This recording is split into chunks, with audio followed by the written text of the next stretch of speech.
Oke Bang Niko, melihat yang lagi rame nih di persidangan Nikita Mirzani melawan Reza Gladys, sebagai praktisi hukum melihat kasus tersebut mungkin gimana Bang tanggapannya nih Bang?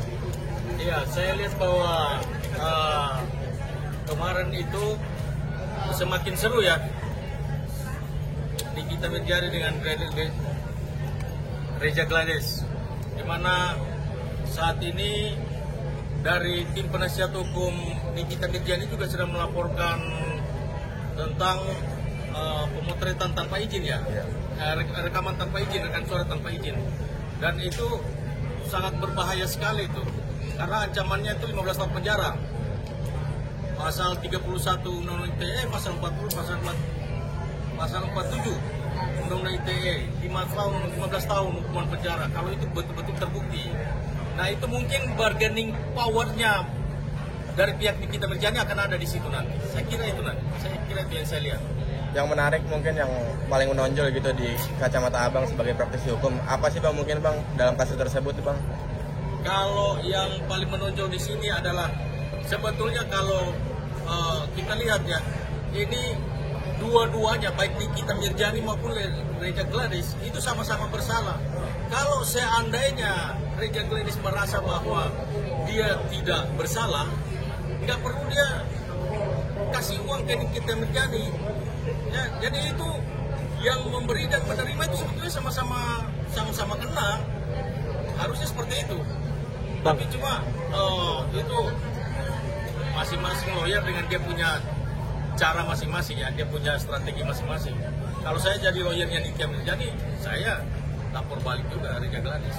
Bang, ada rekaman suara juga terkait dugaan suap jaksa dan oleh Reza Gladys sendiri tanggapan apa sih?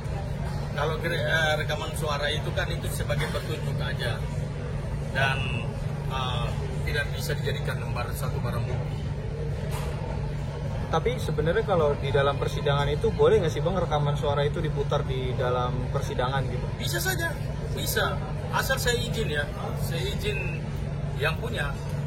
Nah itu. Terkait sikap JPU yang merekam terdakwa di dalam ruang sidang, itu gimana Bang? Melanggar dari itu? Kalau dia tidak minta izin dengan yang bersangkutan, itu berbahaya sekali buat dia. Ya, apapun itu alasannya, tidak dibenarkan. Itu makanya kalau dilaporin bahaya.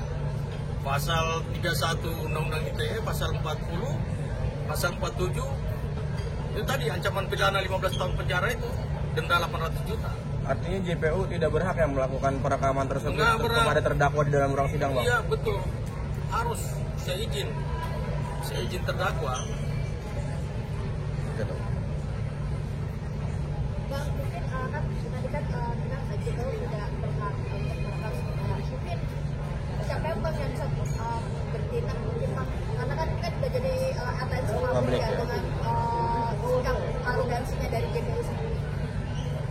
Kalau JPU bisa-bisa saja, tapi tadi yang saya katakan bahwa dia harus minta izin dulu. Kalau si terdakwa izinkan untuk direkam, ya silakan aja. Tapi kalau dia nggak izinkan, ya jangan. Itu berbahaya buat dia. Ya, fatal itu. Bang, terkait Nikita Mirzani, kalau di dalam persidangan kan dari beberapa pekan lalu terlihat seperti bisa dikatakan ngamuk gitu ya Bang di dalam ruang persidangan. Apakah itu menjadi salah satu hambatan dari Nikita Mirzani sendiri Bang? Atau iya, seperti itu content of court. Peradilan harus dihargai. Itu dia juga bisa dikenakan pasal, tapi memang tidak berat. Cuma jadi salah satu pertimbangan hakim akan memberatkan dia nanti dalam putusan nanti. Betul. Berarti bisa jadi alat ya Bang ya dalam terkait sikap-sikapnya Nikita Mirzani di ruang persidangan. Oh iya betul. Karena ya kita tahu Nikita Mirzani kan fenomenal sekali. Selalu melakukan tindakan yang aneh-aneh di persidangan, di kehidupan sehari-hari juga, kehidupan bersosial juga agak aneh-aneh kan. Jadi di persidangan seperti itu dia nggak hargain peradilan seperti itu, ya resiko dia tanggung jawab sendiri. Mungkin kalau dari Abang sendiri sebagai praktisi hukum ya Bang ya, ada nggak sih saran atau mungkin strategi untuk Nikita Mirzani sendiri dalam menjalani persidangan berikutnya gitu Bang? Harus seperti apa gitu? Supaya hukumannya mungkin bisa diringankan gitu. Pertama dia harus santun itu di dalam persidangan. Kedua dia harus kooperatif. Kemudian yang ketiga, dia harus mencari saksi fakta yang bisa meringankan dia. Saya kira itu.